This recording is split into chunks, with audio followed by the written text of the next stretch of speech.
Hello everyone, আসসালামু আলাইকুম। কেমন আছেন সবাই? আজকে আপনাদের জন্য নিয়ে চলে আসলাম নতুন আরেকটি ভিডিও। আজকের ভিডিও হচ্ছে আমরা বাজার করতে যাব। আমি মোহাম্মদ আর মোহাম্মদের বাবা। তো সেম ওই দিনের মতনই মোহাম্মদের বাবাও হচ্ছে নিচে এসে আমাদেরকে কল করেছে। আমরা হচ্ছে মা ছেলে বাসা থেকে নামলাম। তো এই তো নেমে হচ্ছে আমরা এখন নেস্টোতে যাব বাজার করতে। আমরা সব প্রায় সময়ই বাজারে যদি কিছু করা লাগে নেস্টোতেই যাই। আর উইকেন্ডেতে নেস্টোতে অফারও থাকে অনেক কিছুর উপরে।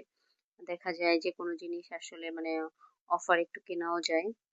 তো এই জন্য চলে গেলাম নেস্টোতে। তো শুক্রবার ছিল, ও মা নেস্টোতে গিয়ে দেখি এত পরিমাণ ভিড়, আমরা পার্কিংই পাচ্ছিলাম না। প্রায় ১০-১৫ মিনিট পার্কিং এর জন্য ওয়েট করতেছিলাম, ঘোরাঘুরি করতেছিলাম। পুরা ফুল আপ পুরা ফুল ছিল পার্কিং। ভিতরের পার্কিং ও ফুল ছিল, পরে পাচ্ছিলাম না। পরে অনেক কষ্টে একটা গাড়ি বের হয়েছে। তখন হলো আমরা পার্কিং করতেছিলাম। এই জন্য অনেকক্ষণ গাড়ি নিয়ে ঘোরাঘুরি করতেছিলাম। তারপরে যাই হোক অনেক কষ্ট করে পার্কিং করে তারপরে এই যে আমরা নেমে গেলাম। তো মোহাম্মদের বাবার হাত ধরে চলে যাচ্ছে। এই তো এই যে ও লিফটও একটু একটু মাঝে মধ্যে ভয় পায়, আবার মাঝে মধ্যে ভয় পায় না। আসলে বাচ্চা মানুষ কখন কোনটা করে। তো গিয়ে দেখতেছিলাম সবকিছুতেই অফার। আর অনেক পরিমাণে ভিড় ছিল, যেহেতু পার্কিং পাচ্ছিলাম না তখনই বুঝতে পেরেছি ভিড়টাও আসলে অনেক পরিমাণ হবে। তো এখানে যে এই আইসক্রিম গুলো তো আসলে খাওয়া হয় না তেমন। তো এই জন্য এই আইসক্রিম তো আর নিই না বাসায়। আর এমনি হচ্ছে আমাদের মা ছেলের প্রচুর পরিমাণে ঠান্ডা, গলা ব্যথা, জ্বর গেল। যাই হোক মোহাম্মদের এখনো শরীরটা পুরোপুরি ঠিক হয়নি। তো যাই হোক পরে এই তো মোহাম্মদের জন্য কলা নিয়েছিলাম, তারপরে এখানে আলু নিয়েছিলাম, তারপরে শসাও নিচ্ছিলাম। মোহাম্মদের বাবাই আসলে বাজার করতে গেলে সবসময় উনি আসলে সবজি বা ফ্রুটস যেটাই বলেন না কেন উনি আসলে দেখে দেখে নেয়। আমার থেকে মনে হয় আমার থেকে বেটার বাজার মোহাম্মদের বাবাই করতে পারে। এটা সত্যি কথা, উনিই ভালো করতে পারে। আমি আসলে বাজার তেমন একটা করতে পারি না, আমি এগুলাতে অতটা বুঝি না।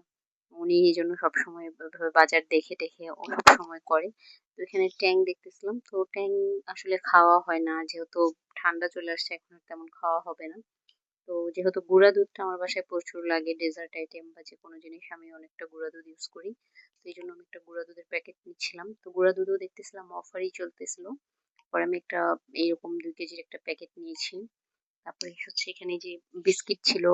আর তারপরে মোহাম্মদের বাচ্চাদের সেরেলাকও ছিল। তো মোহাম্মদ তো আর সেরেলাক্স খায় না, আমরা তো ওগুলো আর নেই না। তো মোহাম্মদের জন্য এখানে একটা নিরো দুধ নিতে আসছিলাম। মোহাম্মদ কেন, এখন আর কোনো বাচ্চারা আসলে সেরেলাক্স খায় না ২ বছরের পর্যন্ত। অনেক বাচ্চারা আসলে খায়, বাট মোহাম্মদকে আমি ফার্স্টে থেকে সেরেলাক্স খাওয়াইতে পারিনি, এই জন্য মোহাম্মদও খায় নাই, আমিও আর ওকে দেইনি।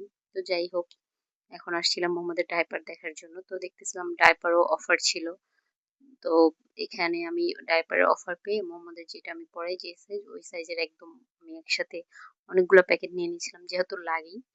তারপরে আমি আমার সবচেয়ে পছন্দের জিনিস বা প্রিয় জিনিস যেটাই বলেন, রান্নার জিনিস, আমি একটা নন স্টিকের সেটও কিনেছিলাম। প্রায় অনেকদিন যাবত মোহাম্মদের বাবাকে বলেছিলাম, উনি বলছিল তুমি কিনো, তো আমি বলছি যে না তুমি আমার সাথে রেখে গিয়ে একসাথে কিনবো। তো এরকম আজকে একটা মনের মতন সেট পেয়েছি, পরে আসলে ওইটাও নিয়ে নিয়েছি। আহ, তো তারপরে আর টুকটাক কিছু কিনে তারপর চলে গিয়েছিলাম। এখানে মোটামুটি যখন উইকেন্ডে থাকে তখন সবকিছুতেই ট্যাং, তারপরে দুধ, এগুলো সবকিছুতেই অফার থাকে। এই যে ফ্রোজেন আইটেম, যে নাগেটস, তারপরে চিকেন বল, চিকেন ললিপপ, এগুলো সবকিছুতে আইটেম গুলাতে আসলে ছাড় থাকে। তো যেটাই হোক এখানে অনেক কিছু রান্না কুক করা খাবারও পাওয়া যায়, কেউ চাইলে কিনে খেতে পারে। তো আমরা ওগুলো আর খাওয়া হয় না। তারপরে যাই হোক আমি এখানে বিফ নিতে আসছিলাম। তো মোহাম্মদের বাবা বলছিল কতটুকু নিবো, আমি বলছি বেশি নেওয়ার দরকার নেই, যেহেতু এখন আমরা 2 জন মানুষ, 2 কেজির মতনই এনাফ। তো বেশি আর এখান থেকে নিই নি, যেহেতু আমরা প্রতি উইকেন্ডেতেই ছাড় থাকে, এসে নেওয়া যায়, তো এই জন্য আর বেশি নিইনি। তারপরে তো বিল দিতে আসছি। আর মোহাম্মদ তো কি যে করে বিল দিতে গেলে, এখন সরি বিল দিতে আসি না, এখন ওই সবজিগুলো যে নিয়েছিলাম এগুলো মাপাতে আসছে এখানে। নেস্টোতে আগে আবার মেপে নিতে হয়, নেস্টোতে না এটা সব জায়গায় আগে মাপায় নিতে হয়, তারপরে কাউন্টারে গিয়ে আসলে বিল দিতে হয়। এগুলো এই যে কাঁচা সবজি টবজির ক্ষেত্রে, অন্য কোনো কিছুর ক্ষেত্রে এটা লাগে না, শুধু এই সবজি টবজি বাজার করলে এগুলোতেই লাগে। মোহাম্মদ দেখেন চকলেট নিয়েছে, ওই যে চকলেট খায়নি, চকলেট গাড়িতে রেখে দেয়। ও একসাথে শুধু ওর নেওয়া দরকার, খাওয়ার দরকার না। ওই যে এখন ওর বাবার কাছে গিয়েছে, কাউন্টারের সামনে থেকে কতগুলো নিবে, কিন্তু তারপরে তো রেখেই যায়, নেও না। আর ও একটা চকলেটও আসলে খায় না, শুধু শুধুই মর্জিতে নেওয়া আসলে। কারণ ও কোনো চকলেট জাতীয় বা মিষ্টি জাতীয় কোনো জিনিস আসলে খেতে তেমন একটা লাইক করে না। এই যে দেখেন হাতে যে কয়টা উঠছে সবগুলো নিয়ে আসছি।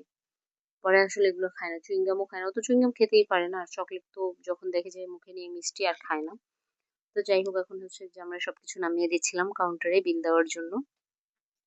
আমাদের বাবা সব নামাচ্ছিল আর আমি তো এখানে মোহাম্মদকে নিয়ে খেলতেছিলাম। আর এই তো এখানেও দেখতেছিলাম অনেক রকমের আপনার কাউন্টার ভিতরেও পাবেন, আর এগুলো কাউন্টারের সামনে রাখে চকলেট আসলে বাচ্চাদের আকর্ষণ করার জন্য, এটা মেইন উদ্দেশ্য।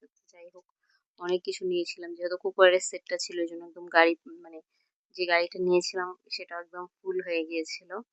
আর ডাইপারের ব্যাগ ট্যাগ, তারপরে মোমোদের দুধের ডিব্বা টিব্বা এগুলো ছিল আসলে, এই জন্য তো সবকিছু গুছগাছ করে একদম হচ্ছিল গাড়িতে উঠে আমরা চলে মানে গাড়িতে উঠে ফেলছে মোমোদের বাবা, তারপর হচ্ছিল এখন আমরা চলে আসতেছি। তা আমার শপিং এর ভিডিও আপনাদের কাছে কেমন লেগেছে অবশ্যই কমেন্ট করে জানাবেন। তো আজকের ভিডিও এই পর্যন্ত, সবাই ভালো থাকবেন, সুস্থ থাকবেন, আল্লাহ হাফেজ।